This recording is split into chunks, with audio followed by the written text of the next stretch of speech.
샬롬, 반갑습니다. 한 주간 잘 지내셨나요? 자, 오늘은 우리 동성교회 새가족 우리 5주 과정 중에 두 번째 시간입니다. 네, 벌써 두 번째 시간이에요. 한 주간 여러분의 삶이 어땠는지 궁금합니다. 네, 하나님과 지속적인 교제를 통해서 하나님과의 관계가, 하나님과의 교제가 끊어지지 않도록 힘을 내는 우리 새가족 여러분 되기를 기도하고 소망합니다. 자, 오늘은 풍성한 삶의 시작, 첫 번째 만남, 예수님과 함께하는 새 생활의 시작입니다. 우리가 지난 시간에는 도입 부분을 했었죠. 네 가지 영적인 원리. 자, 오늘은 첫 번째 만남이에요. 예수님과 함께하는 새 생활의 시작입니다. 자, 이 새 생활의 시작 중에 예수님과 함께하는 새 생활의 시작인데요. 여기에 이제 부제목이 있어요. 뭐냐면 그리스도인이 되면 어떤 일이 생길까요?에 대한 부분입니다. 그리스도인이 되면 어떤 일이 생길까요? 여러분 궁금하시죠? 한번 보도록 하겠습니다. 자, 여러분 교재 14페이지를 한번 보도록 하겠습니다. 14페이지에 보면 아랫부분에 이런 얘기가 있어요. 축하합니다. 당신은 이제 그리스도인이 되었습니다. 자, 놀라운 삶이 시작되었습니다. 그러면 어떻게 그리스도인의 삶을 살아갈 수 있을까요? 네. 단순히 착하게 살면 될까요?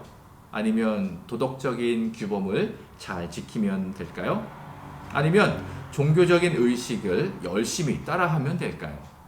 자, 하나님이 원하시는 그리스도인의 생활은 바로 예수 그리스도를 통하여 살아계신 창조주 하나님과 생생한 개인적인 관계를 맺는 것을 말합니다. 자, 우리가 지난 시간에도 말씀을 드렸었죠. 바로 그리스도인으로서 삶을 살아갈 때에 있어서 중요한 것이 무엇일까? 네. 종교적인 의식을 잘한다고 해서, 아니면 착한 일을 많이 한다고 해서, 네, 선을 많이 베푼다고 해서, 네, 아니죠. 바로 중요한 것은 바로 뭐냐면 하나님과 개인적인, 아주 생생한 개인적인 관계를 맺는 것을 말합니다. 자, 우리 15페이지를 한번 보도록 하겠습니다.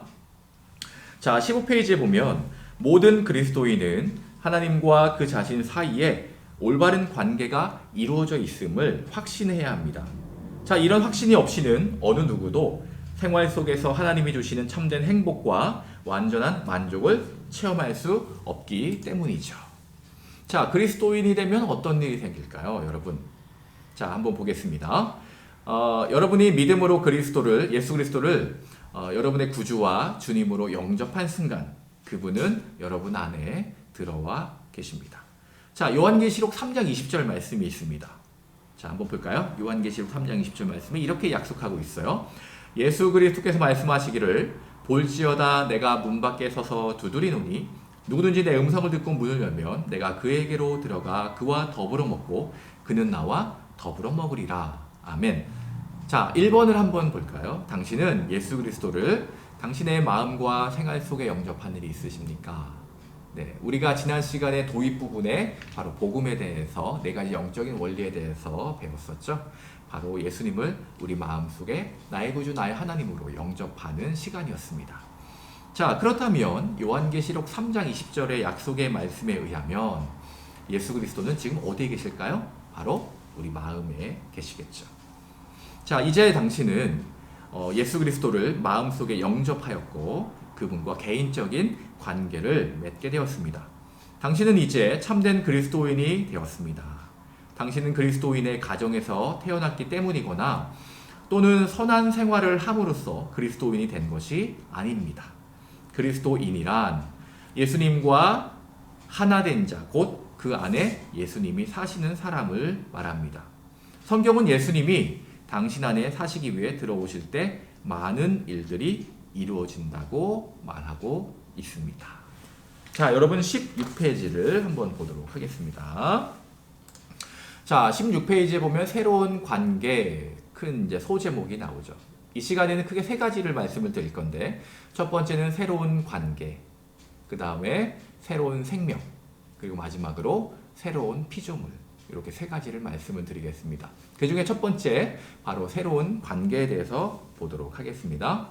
자, 당신이 예수 그리스도를 영접했을 때 당신은 무엇이 되었습니까? 자, 우리 요한복음 1장 12절 말씀인데요. 같이 한번 읽어보겠습니다. 영접하는 자 곧 그 이름을 믿는 자들에게는 하나님의 자녀가 되는 권세를 주셨으니. 자, 우리는 바로 예수님을 영접하면서 하나님의 자녀가 되었습니다. 자, 다른 그리스도인들도 역시 하나님의 자녀이고 나도 하나님의 자녀예요. 그러면 우리는 어떤 관계가 될까요? 바로 형제 자매의 관계가 되는 것이죠. 자, 에베소서 2장 8, 9절 말씀이 있는데요. 같이 한번 읽어보겠습니다. 시작.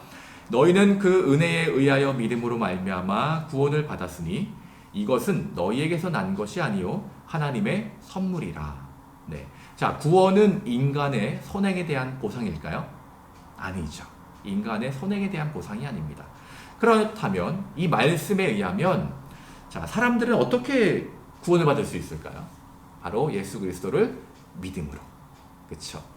구원을 자, 말씀을 다시 한번 보면 너희는 그 은혜에 의하여 믿음으로 말미암아 구원을 받았으니 우리는 믿음으로 구원을 받습니다. 자, 구원은 우리가 예수님을 자신의 구주로 믿을 때 죄 사하심의 결과로 우리에게 값없이 주시는 바로 하나님의 선물이죠. 자, 다섯 번째 한번 보도록 하겠습니다. 예수 그리스도를 믿음으로 당신의 모든 죄는 어떻게 되었을까요? 네. 자, 골로새서 1장 13절에서 14절 말씀인데요. 한번 읽어보겠습니다.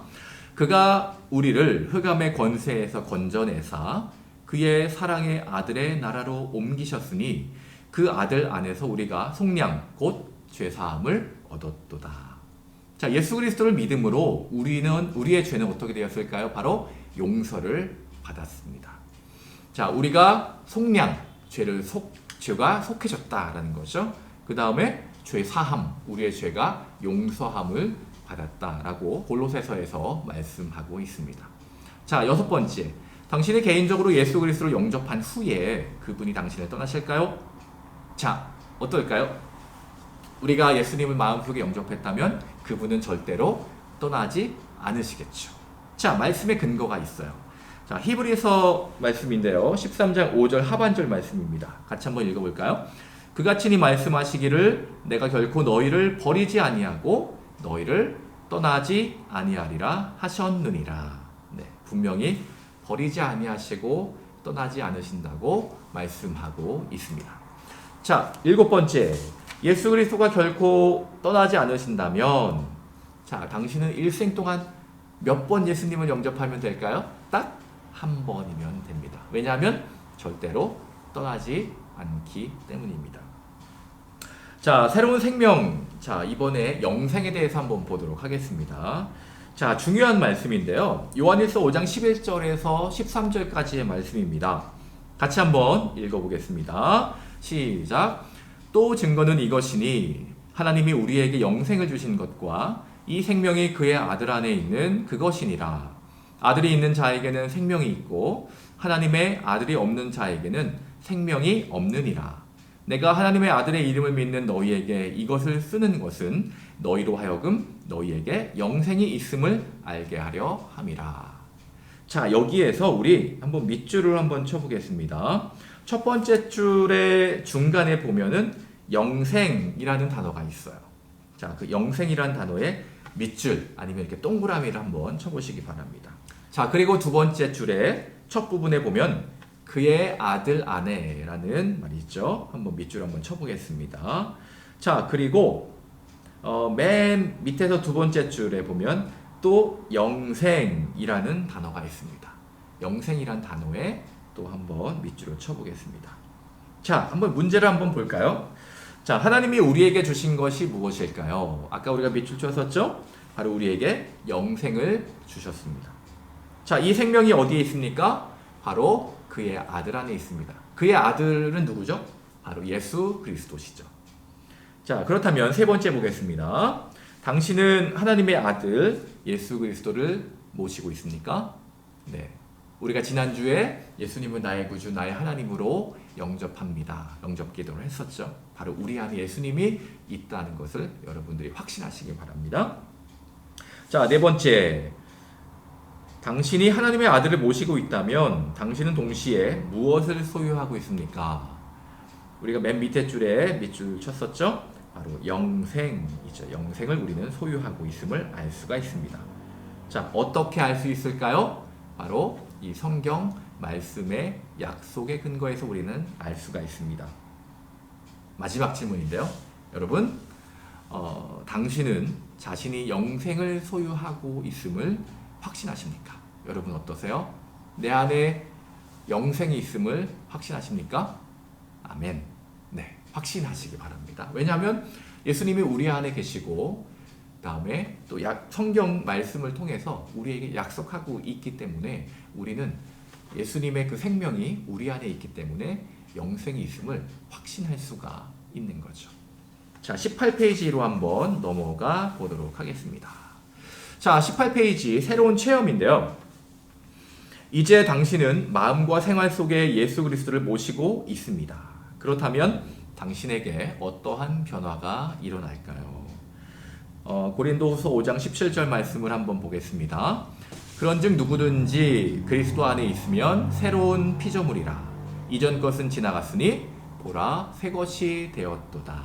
네, 바로 누구든지 그리스도 안에 있으면 뭐예요? 새로운 피조물이다 라고 분명히 약속하고 있습니다. 새 것이 되었도다 라고 말씀하고 있죠.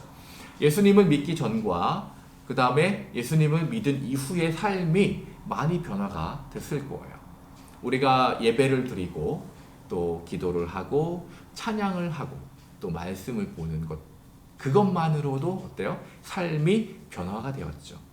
이전에 세상에 속해 있는 그런 삶을 살아가다가 이제는 그리스도인으로서 새로운 피조물로 우리가 거듭나고 살아갈 수가 있게 되었습니다. 두 번째를 보겠습니다. 무엇이 당신을 예수 그리스도에게서 떼어놓을 수 있을까요? 떼어놓을 수 있을까요? 없을까요? 이미 결론은 났죠? 그래도 말씀을 통해서 한번 보도록 하겠습니다. 로마서 말씀인데요. 8장 38절 39절 말씀입니다. 같이 한번 읽어보겠습니다. 내가 확신하노니 사망이나 생명이나 천사들이나 권세자들이나 현재일이나 장래일이나 능력이나 높음이나 깊음이나 다른 어떤 피조물이라도 우리를 우리 주 그리스도 예수 안에 있는 하나님의 사랑에서 끊을 수 없으리라. 네. 하나님의 사랑 안에서 끊을 수 없으리라. 아무것도 무엇도 그리스도의 사랑 안에서 그 연결된 연결고리를 끊을 수가 없습니다. 자, 세 번째, 누가 예수 그리스도에게서 당신을 빼앗아갈 수 있을까요? 누가 있을까요? 없을까요? 마찬가지로 없겠죠. 자, 그래도 말씀을 한번 보겠습니다. 요한복음 10장 27절에서 29절 말씀인데요. 같이 한번 읽어보겠습니다. 내 양은 내 음성을 들으며 나는 그들을 알며 그들은 나를 따르느니라. 내가 그들에게 영생을 주노니 영원히 멸망하지 아니할 것이요 또 그들을 내 손에서 빼앗을 자가 없느니라. 그들을 주신 내 아버지는 만물보다 크심에 아무도 아버지 손에서 빼앗을 수 없느니라. 아멘. 자, 아무도 아버지의 손에서 빼앗을 수가 없습니다. 내 손에서 빼앗을 자가 없다라고 분명하게 말씀하고 계십니다. 자, 18페이지 맨 마지막 줄 한번 볼까요? 하나님께서 말씀하시기를 여인이 어찌 그 젖 먹는 자식을 잊겠으며 자기 태선한 아들을 긍휼히 여기지 않겠느냐. 그들은 혹시 잊을지라도 나는 너를 잊지 아니할 것이라. 내가 너를 내 손바닥에 새겼고 너의 성벽이 항상 내 앞에 있나니. 아멘. 자, 이 말씀을 한번 여러분 잘 보시겠어요? 어떻게 잊겠느냐라는 거예요. 나는 너를 잊지 아니할 것이라. 내가 너를 내 손바닥에 새겼다라고 말씀하고 있습니다. 하나님께서는 그리스도인들을 결코 잊지 않으시고 또 택하신 믿는 백성들을 지극히 사랑하십니다. 믿으시죠? 자, 결론을 한번 보겠습니다. 자, 지금까지 공부한 것들 중에 새롭게 알았거나 아니면은 여러분 삶에서 가장 감사한 것은 무엇입니까? 한번 여러분 생각해 보시기 바랍니다. 지금 우리가 세 가지를 배웠죠. 바로 예수님과 함께하는 새 생활의 시작에서 새로운 관계가 이제 맺어졌고, 그 다음에 내가 예수님을 믿음으로 인해서 나는 영원한 생명을 얻게 되었다라는 것, 그리고 나는 바로 새로운 피조물이 되었다라는 것, 여러분 꼭 기억하시기를 바라고요. 확신하시기 바랍니다. 자, 지금 바로 하나님께서 당신을 위해서 행하신 일에 감사하는 기도를 드리십시오. 감사는 믿음의 표현입니다. 지금까지 우리가 이제 첫 번째 만남, 예수님과 함께하는 새 생활의 시작에 대해서 배웠는데요. 이 세 가지 소주제 여러분 꼭 기억하시기를 바랍니다. 자, 액션 포인트가 있는데 제가 한번 읽어보겠습니다. 하나님께서 행하신 일을 날마다 한 가지씩 감사하기. 네. 여러분 하루하루를 살아가면서 내가 하나님과 함께 동행하면서 한번 이렇게 감사한 것들이 무엇이 있는지 한번 여러분들 생각하시고 또 감사하는 기도를 드리시는 여러분이 되기를 바랍니다. 기도하겠습니다. 하나님 아버지, 오늘 우리가 예수님과 함께하는 새 생활의 시작에 대해서 배웠습니다. 하나님과 우리가 새로운 관계를 맺게 되고 또 우리가 영원한 생명을 얻게 되고 또 새로운 피조물이 되었음을 믿고 확신합니다. 우리의 삶 속에 하나님 그것을 기억하고 또 하루하루 감사하는 삶을 살아갈 수 있도록 주님께서 인도하여 주옵소서. 감사드리며 예수님의 이름으로 기도합니다. 아멘.